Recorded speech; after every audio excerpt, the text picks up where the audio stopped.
दर्शकों, आपका इस ज्योतिष के सेशन में स्वागत है।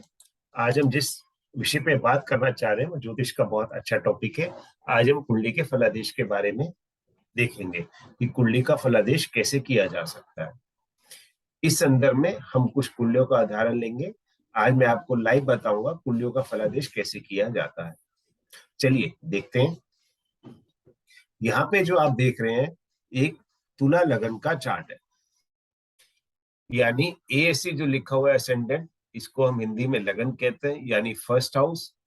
फिर जहाँ पे नंबर 8 लिखा हुआ है सेकंड हाउस, एंटी क्लॉकवाइज हमें जाना है, ये third house, fourth house, fifth house, sixth, seventh house, eighth house, ninth house, 10th house, 11th house और 12th हाउस। यानी टोटल 12 भाव होते हैं, 12 हाउसेस होते हैं। हाउसेस की पोजीशन फिक्स होती है। अब हाउसेस के अंदर राशियां और ग्रह भ्रमण करते हैं। ये जो आप नंबरिंग देख रहे हैं 7, 8, 9, 10, 11, 12, इसका मतलब ये राशि है। ज्योतिष शास्त्र में राशियों को नंबर से रिप्रेजेंट किया जाता है, यानी नंबर 7 में तुला राशि। तो जब ये व्यक्ति पैदा हुए उस समय तुला लगन उदय हुई थी और तुला राशि के अंदर राहु और चंद्रमा थे। फर्स्ट हाउस को हम कहते हैं बुद्धि, ब्रेन और पर्सनैलिटी, यानी व्यक्ति के व्यक्तित्व कैसा है, उसकी बुद्धि कितनी एक्टिव है, कितने अच्छे से वो डिसीजन मेकिंग कर पावर ले सकता है, ब्रेन कितना एक्टिव है, और बॉडी ब्रेन और पर्सनालिटी यानी आपका शरीर।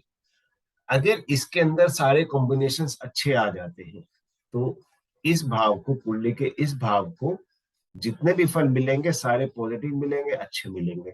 यानी अगर शुभ ग्रह आ जाते हैं तो अच्छा हो जाएगा, खराब आ जाते हैं तो खराब हो जाएगा, सिंपल टर्म्स के अंदर। अब यहाँ पे इस कुंडली के अंदर राहु और चंद्रमा की युति हुई है, इसको हम ग्रहण दोष कहते हैं। चंद्रमा यहाँ अमावस का चंद्रमा है, बिल्कुल कृष्ण पक्ष की ओर जाता हुआ चंद्रमा बेहद अशुभ है। राहु चंद्रमा के साथ मिलकर ग्रहण दोष, प्रेत दोष और सर्प दोष, 3 दोषों का, और सबसे इंपॉर्टेंट यहाँ पे ये लगन दोष का निर्माण करता है। जिस व्यक्ति की कुंडली में लगन दोष होता है उस व्यक्ति के साथ ऐसा होता है, वो सबके काम आता है लेकिन उसके काम कोई नहीं आ पाता। यानी उसकी बुद्धि, उसकी सारी जिंदगी दूसरों के करने पे ही निकल जाती है। वो अपने लिए कोई भी ऐसा काम नहीं कर सकता जिसमें उसे प्रोडक्टिविटी हो, दूसरों के ऊपर ही वो डिपेंड करता है। अब सिंपल देखिए, इस कुंडली में सबसे वीक यही पॉइंट है, राहु और चंद्रमा। अगर किसी व्यक्ति कुंडली में यहाँ पे राहु आ जाता है अकेला ही, तो व्यक्ति को लाइफ में जो भी मिलना होता है वो बहुत स्ट्रगल या बहुत मुश्किल से मिलता है या मिल ही नहीं पाता। यहाँ पे राहु की पोजीशन सबसे ज्यादा खराब होती है। कुंडली का सबसे अच्छा हाउस यही हाउस होता है। अगर यहाँ पे राहु आ जाए तो सबसे खराब राहु की स्थिति यहीं पर होती है, क्योंकि यहाँ पे राहु आपकी बुद्धि को, मतलब सीधी बात कभी भी समझ नहीं आएगी, हमेशा उल्टी ही बात समझ में आएगी। और राहु और चंद्रमा की युति प्रेत दोष का निर्माण करती है। आपको जरूरत ही नहीं, आपको खुद की ही नजर लग जाएगी। यानी ऊपरी बाधा, ऊपरी पीड़ा, जो आप सोचे, चंद्रमा यानी मन का स्वामी और माता का कारक। माता जो है वो हमेशा कुछ ना कुछ उन्हें प्रॉब्लम रहेगी थ्रू ऑफ द लाइफ, रोग भी हो सकता है। मानसिक स्थिति ऐसे व्यक्तियों की हमेशा डावाडोल रहती है, क्योंकि चंद्रमा मन का स्वामी है, आपके माइंड का स्वामी है, दिमाग का स्वामी है। और बहुत ज्यादा प्रेशर यहाँ पे दिमाग के ऊपर रहता है, बुद्धि के ऊपर रहता है। यानी हजारों टन का प्रेशर लेके सोएंगे, हजारों टन का प्रेशर लेके उठेंगे, हमेशा ऐसे ही रहेंगे। और जब आप हमेशा ऐसे ही रहेंगे, डिप्रेशन में, टेंशन में, स्ट्रगल में, सारी लाइफ आपकी ऐसी निकलेगी। इसके लिए आपको सबसे पहले यही उपाय करना है, राहु और चंद्र की युति को तोड़ना है। चंद्र की शांति करो, राहु की शांति करो, आपको सब सुख मिलने लग जाएंगे लाइफ में।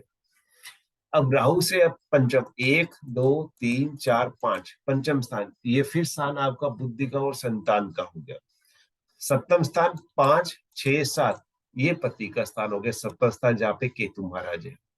8 और 9 जहाँ पे 3 नंबर लिखा हुआ है, ये भाग्य का स्थान हो गया।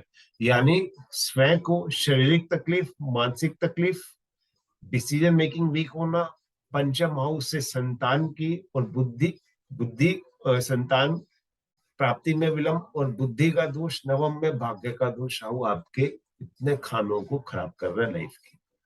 सप्तम स्थान पति स्थान, लाख कोशिश करने पर भी पति को या पत्नी को जो मिलना चाहिए वो नहीं मिल पाएगा जब तक आप राहु केतु और चंद्र की शांति नहीं करेंगे, नजर दोष, तंत्र दोष, प्रेत दोष को नहीं तोड़ेंगे, आपको सफलता बेहद मुश्किल से मिलेगी, बेहद स्ट्रगल से मिलेगी। दूसरी चीज अष्टम मंगलिक। अब अष्टम मंगलिक मंगल, क्योंकि अष्टम हाउस में अष्टम मंगलिक और सोने के पांव में आपका जन्म हुआ है, ये दोनों शरीर कष्ट को तकलीफ को दिखाते हैं। अब यहाँ पे क्या बुद्धि भ्रमित है, चंद्रमा राहु यानी हार्मोन इम्बेलेंस है, और मंगल या अष्टम भाव में बैठा हुआ तो हेल्थ की छोटी मोटी तकलीफ आपको रहेगी। मंगल यहाँ पर सर्जरी का कारक भी होता है, दुर्घटना का कारक भी होता है, तो आप मंगल की शांति साथ में कीजिए। थोड़ी वो शांति करेंगे तो मंगल का इफेक्ट मिलने लग जाएगा।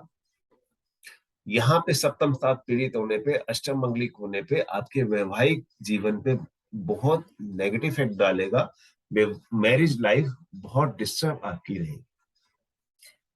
अब भाग्य को देखे, सूर्य देव और बुध देव की स्थिति को देखे, सूर्य और बुध देव यानी चर लगन के अंदर लाभ यानी पंचम लाभ के मालिक तीसरे भाव में बैठे हैं। तीसरा भाव होता है आपका भाई और बहनों का, यानी भाई बहनों को, सिबलिंग्स का। अब इस हाउस के अंदर सूर्य कभी भी फल नहीं देता। एक तो लाभ का मालिक है, 11वें हाउस का मालिक है, चर लगन में लाभ का मालिक को हम कहते हैं बाधक, बाधक पति यानी विपदा पैदा करने वाला। यहाँ पे बुध आदित्य योग है। मंगल की अष्टम दृष्टि यहाँ पड़ रही है, 1 2 3 4 5 6 7 8। मंगल का बार यहाँ पे पड़ रहा है, केतु की नवम दृष्टि पड़ रही है, 1 2 3 4 5 6 7 8 9। यानी सूर्य पहले से पीड़ित है, बुध उसके साथ बैठ के पीड़ित है, मंगल से पीड़ित हो गया, केतु से पीड़ित हो गया। तो यही कह सकते हैं कि भाई बहनों की सपोर्ट आपको कभी नहीं मिलेगी, स्पेशली जो आपके सूर्य मतलब आपके फादर साहब और आपके जो ब्रदर है, उनसे आपको सपोर्ट नहीं मिलेगी। और जितने भी आपके भाई बहन है उनको भी आप परामर्श दीजिए, किसी अच्छे ज्योतिष से सलाह लीजिए, क्योंकि यहाँ पे जो तीसरा भाव है वो पूरी तरह से बाधित है। ऐसे में क्या होता है, किसी भी भाई बहन की बुद्धि बहुत अच्छे से नहीं चल पाती है, वो गलत डिसीजन ले लेते हैं और बहुत परेशानी में फंस सकते हैं। अभी की समस्या क्या है, अभी इनके ऊपर केतु की दशा चल रही है। केतु यानी जो सप्तम हाउस में है, एक तो वो वैसे खराब है, 2020 से 2027 तक केतु की दशा है, और गोचर के अंदर यानी आजकल ट्रांजिट की स्थिति में केतु महाराज यहाँ पर है तुला राशि में, और राहु महाराज मेष राशि में है। ये कब तक रहेंगे, ये आपके शुरू हुए अप्रैल 2022 से लेकर लगभग नवंबर 2023 तक इसी स्थिति में रहेंगे, और केतु की दशा है। तो ये टाइम आपके स्वास्थ्य के लिए बेहद खराब है। केतु की दशा मायावी दशा होती है, इसमें स्थिति का पता नहीं चलता। आप टेस्ट पे टेस्ट कराते हैं, बीमारी डायग्नोस नहीं हो पाती, एंड में पता चलता है कि कोई क्रॉनिक डिसीज हो चुकी है। इसलिए आप प्रॉपर डायग्नोस कराइए, आप प्रॉपर डायग्नोस कराइए, क्योंकि यहाँ पे केतु के साथ शनि की दृष्टि पड़ रही है, 1 2 3 4 5 6 7 8 9 10। यहाँ पे शनि आपका कुंडली में सबसे अच्छा ग्रह है। मेजोरिटी ऑफ कुंडली के अंदर शनि अच्छा नहीं होता, लेकिन अभी कुंडली में शनि बहुत अच्छा ग्रह है। शनि और केतु की युति बहुत शुभ युति होती है, आप इसका फायदा उठाइए। राहु और चंद्र केतु की शांति कीजिए, शनि को स्ट्रॉन्ग कीजिए। शनि के स्ट्रॉन्ग होते ही आपकी जिंदगी की सारी तकलीफें निकल जाएंगी। आपको भी फायदा मिलेगा, आपके हस्बैंड को भी फायदा मिलेगा, दोनों को फायदा मिलेगा। क्योंकि शनि या नीच भाव से वक्र दृष्टि से देख रहा है, जब भी शनि नीच भाव से वक्र दृष्टि को देखता है तो उस हाउस का फायदा कराता है, यानी आपके पति और पत्नी पक्ष में बहुत अच्छा फायदा हो सकता है अगर आप शनि को स्ट्रॉन्ग करेंगे। कि इस पूरी कुंडली के अंदर एक ही ग्रह स्ट्रॉन्ग है, वो है शनिदेव। और जिस कुंडली में शनिदेव की स्थिति अच्छी होती है उस कुंडली को हम कहते हैं कुंडली बेहद अच्छी है। सारी समस्या आपकी यही है, जो यहाँ बैठे हैं एक नंबर के जिद्दी, एक नंबर के, ये किसी की बात नहीं सुनना, सीधी बात कभी समझ में नहीं आती, जो भी आप डिसीजन लेंगे सारे गलत होंगे। और इन्हीं दोनों के कारण से, क्योंकि यह प्रकाश के दोनों प्लेनेट, सूर्य भी पीड़ित है, चंद्र भी पीड़ित है, तो इसीलिए आपको मान सम्मान नहीं मिल पाता। और कई बार आपको क्या मोस्टली जगह अपमान का सामना करना पड़ता है, चाहे वो आपका सोशल सर्कल हो गया, फ्रेंडशिप हो गया, आपका ससुराल होगा, मायका होगा, कहीं भी हो गया, आपको कभी भी हेल्प नहीं मिल पाती सोशल सर्कल से, ना ही आपकी कोई काम आ पाता है। और जबकि आप सबके काम आते, क्योंकि यहाँ पे लगन दोष पीड़ित है। लगन दोष का मतलब है मैं सबके लिए कर सकता हूँ, मेरे लिए कोई नहीं है। यानी कह सकते हैं कि बुद्धि का बिल्कुल यूज नहीं हो पाता, क्योंकि चंद्रमा मन का स्वामी है, चेतन मन का स्वामी। इसीलिए आपको कहा जाता है कि आप राहु चंद्र की शांति करें, क्योंकि इनके आप खाली शांति कर सकते हैं। और शनि देव को, और दूसरे शुक्र महाराज आपके बहुत अच्छे हैं, शुक्र और शनि ये दोनों धन कारक हैं। 2027 से लेके अगले 20 साल तक, यानी 47 तक शुक्र देव की दशा है, वो बेहद अच्छी दशा है। धन के स्थान पे बैठे हैं, तो धन की समस्या आपकी लाइफ में कभी नहीं रहेगी। जैसे जैसे आगे बढ़ेंगे आपको सब कुछ मिलने लग जाएगा। सारी समस्या बचपन से लेके जो अभी तक आपने फेस करी हर चीज के अंदर, उस चीज का मूल जड़ है राहु और चंद्रमा, जो आपको कुछ भी सोचने नहीं देता। सारे काम जो होते हैं वो मूर्खों वाले होते हैं, मतलब कोई भी सियानपन का काम नहीं कर पाते, क्योंकि बुद्धि टोटल भ्रमित कर देता है। झूठ जो होता है वो सच लगता है, सच जो होता है वो झूठ लगता है। राहु बुद्धि को भ्रमित कर देता है, सही रास्ता लेने नहीं देता। और दूसरा, ये जिद्दबाजी बहुत करवाता है।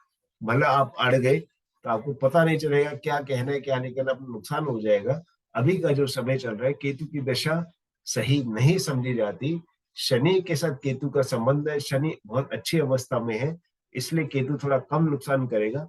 लेकिन इस दौरान कोई छोटी बड़ी या शारीरिक कष्ट होने की संभावना रहती है। आप पूरी जांच कराइए, टेस्ट कराइए, ठीक है जी, और इनकी शांति कीजिए, तो आपको सब कुछ मिलेगा। जिस कुंडली के अंदर शुक्र देव और शनि देव की स्थिति अच्छी होती है, वो कुंडली बेहद अच्छी होती है। आप क्यों नहीं कर पा रहे? क्योंकि ये जो जड़ है, ये आपको कुछ करने ही नहीं देता। मतलब जो सही होगा वो आपको गलत लगेगा, जो गलत होगा वो आपको सही लगेगा, और जो रिजल्ट आएगा वो हमेशा कहते हैं नेगेटिव आएगा। ये योग बचपन से लेके एंड तक ऐसे ही रहेगा। जब तक आप इसकी शांति नहीं करेंगे, ये आपको आगे डेवलप नहीं होने देगा। तो सबसे पहले आप इसकी शांति कीजिए, शनिदेव को स्ट्रोंग कीजिए, उसका जेमस्टोन डालिए, उसका रुद्राक्ष डालिए, उसका अनुष्ठान कीजिए, कोकिला बन जाइए, परिक्रमा कीजिए, शनि स्ट्रोंग हो जाएगा आपका। वो शनि के स्ट्रॉन्ग होते ही, उनको बल मिलते ही आप एकदम से आगे निकलेंगे। क्योंकि केतु का मतलब होता है झंडा, ये रातों रात आपकी किस्मत बदल देगा। आप रात में सोएंगे, सवेरे बदल उठेंगे, आपकी किस्मत आर पार कर देगा। मतलब टोटल एकदम जबरदस्त साइड जो देता है वो एक ही प्लेनेट देता है, केतु। जमीन से उठा के आसमान में पहुंचा देता है। सूर्य और बुध है, जब तक आप सूर्य की उपासना, सूर्य की शांति नहीं करेंगे, आपको मान सम्मान नहीं मिलेगा कहीं भी। मान सम्मान खाली सूर्य देव से ही मिलता है। अगर सूर्य देव बाधित है, पीड़ित है, स्पेशली राहु शनि या केतु के साथ पीड़ित है, तो उसको पितृदोष भी कहा जाता है। जैसे केतु से यहाँ सूर्य नवम में पीड़ित है, नवम दृष्टि से सूर्य यहाँ पीड़ित है। जब सूर्यदेव शनि राहु या केतु से पीड़ित हो जाते हैं, उसको हम पितृदोष कहते हैं। और सूर्यदेव के पीड़ित होने से कहीं भी आपको मान सम्मान नहीं मिल पाता। अगर आपको लाइफ में मान सम्मान चाहिए, सोशल सर्कल चाहिए, अपने भाई बहनों का प्यार चाहिए, अपने भाई बहनों की सपोर्ट चाहिए, इवन पैतृक संपत्ति तक नहीं मिल पाती है अगर सूर्य ज्यादा बाधित है। सूर्य मतलब पिता, पिता से संबंधित सारी चीज। तो आप सूर्य देव को प्रसन्न कीजिए, सूर्य देव की शांति कीजिए। सूर्य देव की शांति करते ही आपको आपको भाई बहनों का सपोर्ट मिलेगा, और उनको भी शांति मिलेगी, आपके सारे भाई बहनों को। क्योंकि उनके साथ भी समस्या पूरी है, उनकी भी बुद्धि यूज नहीं हो पाती है, गलत डिसीजंस लेते हैं, और हमेशा सक्सेस की जगह फेलियर को लेते हैं। उनको भी सक्सेस नहीं मिलती, वो भी फेल होते हैं, क्योंकि यहाँ आप देख रहे हैं सूर्य बुध और केतु से पीड़ित है। तो उनको भी समझिए, उचित परामर्श लीजिए, अपने भाई बहनों को भी समझिए, उचित परामर्श लीजिए, एडवाइस लीजिए, उनकी भी लाइफ बेटर हो सके। नहीं तो गलत डिसीजन के कारण वो बहुत बड़ी समस्या में फंस सकते हैं। और ये जो केतु है, ये बहुत रहस्यमय होता है। ये गर्दन से नीचे धड़ का भाग होता है, इसके पास बुद्धि नहीं होती। अगर आप केतु की दशा में बुद्धि का यूज करना चाहेंगे तो आप नहीं कर पाएंगे। इसलिए केतु दशा के अंदर बुद्धि यूज नहीं करनी चाहिए। गणपति जी की, माँ सरस्वती की, बजरंगबली की आपको पूजा करनी चाहिए। बुद्धि के देवता जितने भी हैं, महाराज बुद्ध है, गणपति देव है, माता सरस्वती है, हनुमान जी हैं, बल बुद्धि देहिमय हरऊ कलेश विकार। आपको उनकी उपासना करनी चाहिए, क्योंकि इस दौरान बुद्धि बिल्कुल भी आपका साथ नहीं देगी। 2020 से 2027 तक केतु की दशा, शुक्र की दशा आपकी बहुत अच्छी है। तो आप इसकी शांति करें, शनि देव को स्ट्रॉन्ग करें, उनके स्टोन डालें, उनके रुद्राक्ष डालें, उनके अनुष्ठान करें, तप करें, जप करें, व्रत करें, जो करना है या सब करें। जैसे जैसे शनिदेव आपकी कुंडली में स्ट्रॉन्ग हो जाए, क्योंकि ये कुंडली शनि प्रधान कुंडली है। जो भी कुंडली शनि प्रधान कुंडली हो गई, वो करोड़ों में एक होती है, क्योंकि धन के कारक बड़े बड़े कारखाने लगाने, बड़ी बड़ी फैक्ट्रियां लगानी, कोई भी बड़े लेवल का काम करना जब तक नहीं होगा, जब तक शनिदेव अनुकूल नहीं होगा। पिछले कई जन्मों का पुण्य ऐसा होता है जिनके ऐसे शनि होते हैं। तो आप शनि देव को स्ट्रॉन्ग कीजिए। शनि देव के स्ट्रॉन्ग होते ही आपके सारे और आपकी फैमिली के सारे कार्य ऑटोमेटिकली हो जाएंगे। तो इस प्रकार से हम कुंडली देखते हैं। आज के लिए इतना ही, फिर हम आगे नेक्स्ट एपिसोड मिलेंगे। तब तक के लिए शुक्रिया, धन्यवाद।